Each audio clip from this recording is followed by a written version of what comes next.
బాలికల కోసము పని చేయబడే ఒక ఆఫీస్ అనమాట. ఇది కలెక్టర్ గారి చైర్పర్సన్గా వ్యవహరిస్తూ మహిళా శిశు సంక్షేమ శాఖ పీడీ గారి ఆధ్వర్యంలో సెంటర్లో మేజర్గా ఒక 5 or 6 థీమ్స్ అనేది ఉంది. మనకి ఏదైనా ఒక సమస్య వచ్చినప్పుడు ఫస్ట్ ఆఫ్ ఆల్ ఎవరైనా మన మీదకి వచ్చారు, గొడవ పడుతున్నారు, ఎక్కువ సివియారిటీ ఉంది, ప్రాబ్లం పెద్దదిగా ఉంది, ఫస్ట్ ఆఫ్ ఆల్ మనం ఎవరిని అప్రోచ్ చేద్దాం? గట్టిగా డిఫరెన్స్ చేయలేదా? గట్టిగా వాళ్ళే ఉన్నారు ఇక్కడ. మన డిపార్ట్మెంట్, మన పోలీస్ డిపార్ట్మెంట్ హెల్త్ ఇష్యూస్ ఉన్నప్పుడు డాక్టర్స్ని అప్రోచ్ అవుతాం. మరి మానసిక పరమైన ఇబ్బందులు ఉన్నప్పుడు మహిళా పోలీసు గురించి గట్టిగా చెప్పచ్చు. మానసిక పరమైన ఇబ్బందులు ఉన్నప్పుడు సైకాలజిస్ట్ని అప్రోచ్ అవుతాం, అవునా?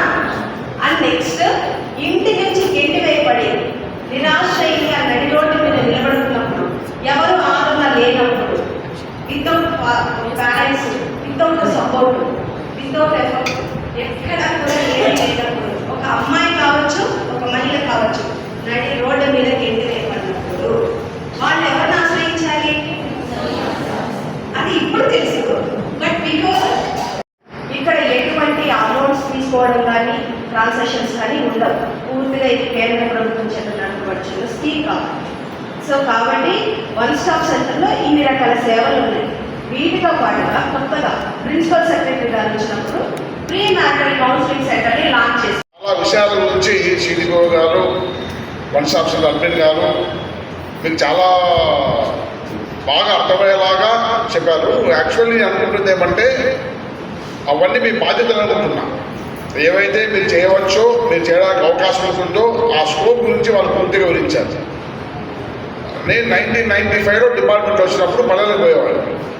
అక్కడ అంగన్వాడీ హోమ్స్, అంగన్వాడీ కార్యక్రమం వెళ్ళేవాడు. అక్కడికి వెళ్తే వాళ్ళు కోడిగుడ్లు ఇస్తుంది, తర్వాత రాగి పిండి, చక్కెర సంథింగ్ ఇచ్చేవాళ్ళని చెప్పేవాడు. బట్ ఇప్పుడు అలా కాదు. చాలా చాలా చాలా చాలా డెవలప్ అయింది. ఇప్పుడు అంగన్వాడీ వర్కర్స్ బదులు అంగన్వాడీ టీచర్స్ అనేది గుడ్ వరల్డ్ లాగా ఉంటుంది. ఎందుకంటే ఫస్ట్ ఎవరైనా ప్రెగ్నెంట్ స్టార్ట్ అయితేనే వాళ్ళకి వెళ్ళి ఆ పిల్లల దగ్గరికి వెళ్ళి వాళ్ళ పిల్లలకు పౌష్టికాహారం ఏమి కావాలి, ఆమె హెల్త్ కండిషన్ ఏంటి, ఆమె ఆరోగ్య పరిస్థితి ఏంటి, ప్రాథమిక దశలో ఫస్ట్ వెళ్ళే డాక్టర్స్ మీరు ప్రైమరీ డాక్టర్. దాని తర్వాత వాళ్ళ ఫుడ్, వాళ్ళ డైటీషియన్ లాగా వాళ్ళు ఏం తినాలి, వాళ్ళకి ఏం కావాలి, ఏం తినాలి అనేసి. తర్వాత డెలివరీ తర్వాత వాళ్ళకు ఏ మగపిల్లల ఆడపిల్లల వాళ్ళ జన్మ, వాళ్ళ బర్త్ రిజిస్ట్రేషన్ దగ్గర నుంచి ఆ తర్వాత వచ్చే స్కూల్కి వచ్చే దాకా మీ దగ్గర వచ్చే పిల్లలతో మీకు చాలా అనుబంధం ఉంటుంది. సో ఏ అంగన్వాడీ కార్యకర్తకైనా ఆ విలేజ్లో, ఆ గ్రామాలతో, ఆ ప్రజలతో, ముఖ్యంగా పిల్లలతో బాగా అనుబంధం ఉన్నప్పుడు చాలా మటుకు వాళ్ళ కుటుంబాలతో కూడా అనుబంధం ఉంటుంది. అట్లా గ్రామంలో చాలా కుటుంబాలతో అనుబంధం ఉన్నప్పుడు మీకు చాలా విషయాలు అర్థమవుతుంది. ఇప్పుడున్న వాళ్ళందరూ కూడా బాగా అవేర్నెస్ కలిగిన కుటుంబ పిల్లలు కాబట్టి వాళ్ళ ఆర్థిక, మనం వెళ్ళే ఊళ్ళో వాళ్ళ ఆర్థిక పరిస్థితి ఏంటి, వాళ్ళు ఎంతమంది పిల్లలు ఉన్నారు, వాళ్ళ భార్యాభర్త పరిస్థితి ఏంటి, ఊళ్ళో పరిస్థితి ఏంటి, చాలా విషయాల మీద మీకు అవగతమైనప్పుడు మీరు ఏదైనా సమస్యను గుర్తిస్తే దాని కన్సర్న్ పర్సన్స్కు చేరవేస్తే చాలా మటుకు సమస్యలు చెబుతాయి, పరిష్కరించబడతాయి. ఇందాక వంశపద్మేణ మేడం గారు చెప్పినట్టు చాలామంది, ముఖ్యంగా నేను అబ్జర్వ్ చేసింది ఏమంటే క్రైమ్ అగెన్స్ట్ ఉమెన్. కొన్ని విషయాలు పల్లెటూరులో అమ్మా నాన్న అనుకోకుండా ముసలి తల్లిదండ్రులు లేకపోతే పెద్దనాన్న దగ్గర, చిన్నాన్న దగ్గర పెరిగే చిన్నపిల్లలు 14, 15, 16 years పిల్లలు ఉంటారు. వాళ్ళపైన ఎవరికి సరైన అవగాహన కానీ సరైన కేరింగ్ కానీ ఉండకపోతుంది.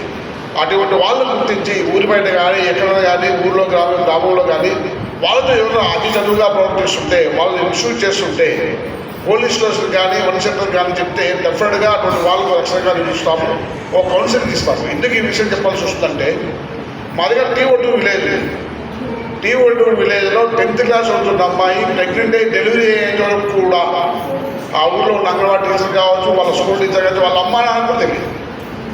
ఒక అమ్మాయి ఒక విలేజ్లో ఉండి డెలివరీ అయిపోయేదాకా ఎప్పటికీ తెలియకుందంటే మనం ఏ సొసైటీలో ఉంటున్నామో అర్థం కావట్లేదు.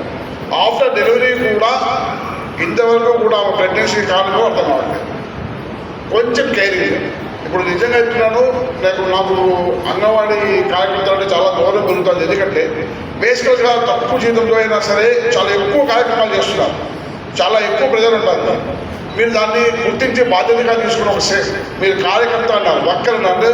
ఒక పని మీరు ఆశించుకోకుండా ఒక పని చేయడం మొదలు పెడితే నిజంగా గ్రామాల్లో కొత్త సమాజాన్ని నిర్మించడంలో మీ పాత్ర ప్రముఖంగా వినిపిస్తుంది. నేను రత్నపల్లి విలేజ్, నేను లోన్ సిఏగా పనిచేసినప్పుడు విలేజ్కి వెళ్ళాను.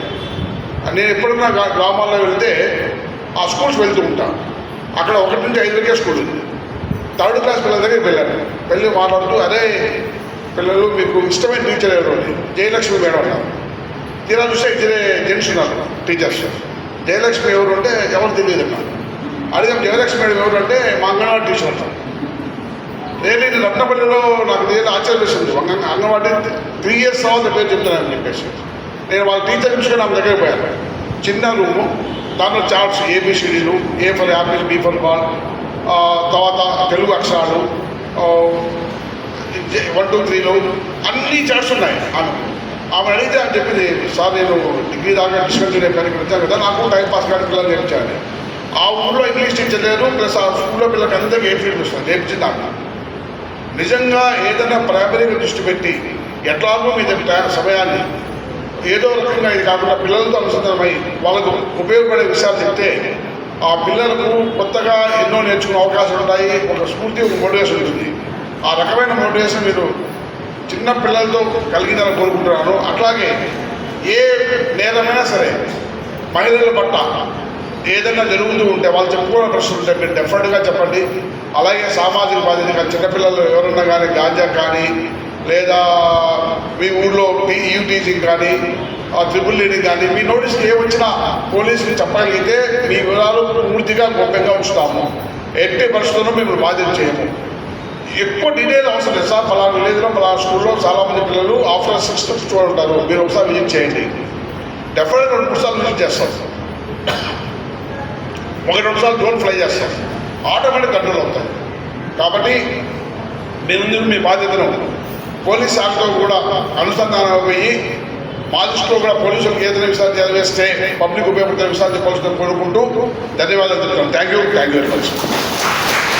అని కూడా చెప్పారు. చాలామంది భయపడుతుంటారు, మీ సమాచారం ఎక్కడ బయటకు చెప్తారో అని.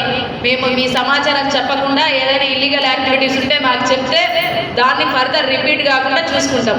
Thank you sir. పిలవగానే ఇక్కడికి విచ్చేసి సార్కి అయితే ఎస్పీ సార్ కాన్ఫరెన్స్ ఉన్నా తప్పకుండా రావాలంటే వచ్చి మీకు అవగాహన కల్పించారు. అలాగే మన 1 స్టాప్ సెంటర్ అడ్మిన్ మేడం గారు కూడా అంతే. తను ఎంతో బిజీ కౌన్సిలింగ్లో ఉన్నా కూడా చిత్తూరు నుంచి ఇక్కడికి వచ్చారు పిలవగానే. మరియు మన CDPO మేడం గారు కూడా ఇక్కడికి వచ్చి పోషకాహారం గురించి బాగా చాలా చక్కగా చెప్పారు. Thank you very much.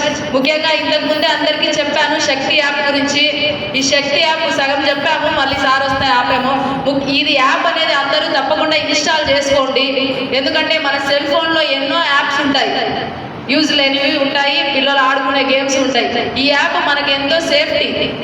ఎందుకంటే మనము ఒక లొకేషన్ నుంచి ఇంకొక లొకేషన్కి వెళ్ళాలన్నప్పుడు మనకు రూట్ తెలియకుంటే పిలుచుకెళ్ళే వ్యక్తి ఆటో కానీ లేదా 4-wheeler 2-wheeler ఏదైనా కానీ అతను వేరే రూట్ తీసుకెళ్తున్నట్లయితే ఇది ఇమీడియట్గా పోలీసు వాళ్ళకి అలర్ట్ చేస్తుంది. ఎందుకంటే రూట్ డైవర్ట్ చేశారు కాబట్టి మీరు ఇమీడియట్గా స్పాట్కి వెళ్ళండి అని మాకు ఏ కన్సర్న్ స్టేషన్కి అయితే వాళ్ళకి ఇంటిమేషన్ ఇస్తారు. అలాగే ఈ గ్రూప్లో వచ్చేసి మెయిన్ హెల్ప్ లైన్ నెంబర్స్. మీకు ఫర్ ఎగ్జాంపుల్ ఒక యాక్సిడెంట్ జరుగుతుంది, ఎవరికి తెలియాలి? పోలీసు వాళ్ళ ఫోన్ నెంబర్ తెలియదు.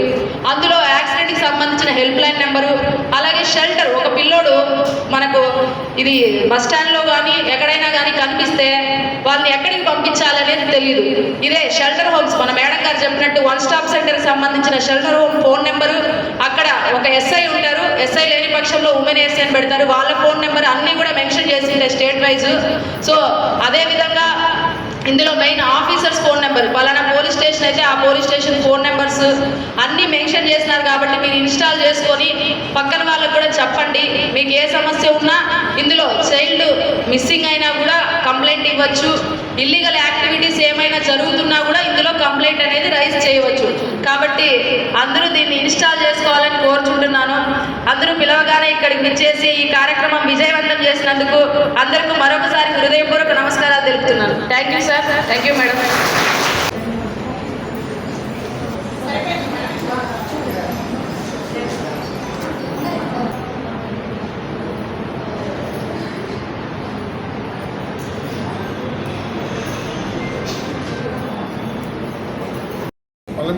క్లబ్లో లయన్స్ క్లబ్లో ఈ అంగన్వాడీ కార్యకర్తల యొక్క మీటింగ్ జరిగింది. ఈ మీటింగ్లో పోలీస్ వైపు నుంచి మేము పాల్గొన్నాము. ముఖ్యంగా వాళ్ళకి చెప్పదలుచుకున్న ఇష్యూస్ ఏమంటే క్రైమ్ అగెన్స్ట్ ఉమెన్స్, మహిళల పట్ల జరిగే నేరాల గురించి కాస్త అవేర్నెస్ పెట్టుకొని ఆ విలేజ్లో వాళ్ళ పరిధిలో ఏదైనా చిన్నపిల్లలు కానీ ఒంటరి మహిళలు కానీ ముస్లిం వ్యక్తులు కానీ ఉంటే వాళ్ళకి ఏదైనా ఆసరాగా మనకు ముందుగానే సమాచారం ఇస్తే ఒంటరిగా ఉన్న వాళ్ళ వైపు ఎటువంటి కష్టానికి ఇబ్బంది నోటు కాకుండా తగిన జాగ్రత్తలు తీసుకుంటాము. అలాగే ముఖ్యంగా ఈ మధ్యలో విలేజ్లో ఒక అమ్మాయి 10th క్లాస్ అనే అమ్మాయి ఏంటంటే ఆ ఇష్యూ డాక్టర్స్ కానీ తల్లిదండ్రులు కానీ పిల్లలు కానీ సో ఈ పిల్లలు ఈ కార్యకర్తలు ఎవరన్నా విలేజ్లో వెళ్ళి ఒంటరి మహిళలు కానీ చిన్నపిల్లలు కానీ అవేర్నెస్ పెట్టుకోవడం వల్ల వాళ్ళలో అవేర్నెస్ వచ్చి చాలా వరకు ఇటువంటి సంఘటనలు దూరంగా ఉండాలని జరిగింది. అలాగే శక్తి యాప్ గురించి మహిళలకు రక్షణగా అనేక చట్టాలు ఉన్నాయి. వారి యొక్క దాని గురించి తర్వాత ఉమెన్ హరాస్మెంట్ గురించి ఈ వరకట్నం విషయం వరకట్నం గురించి ఈ మిగిలిన యాక్ట్స్ పైన వీళ్ళకి అవగాహన కలిగించడం కోసం ఈ మీటింగ్ పెట్టండి.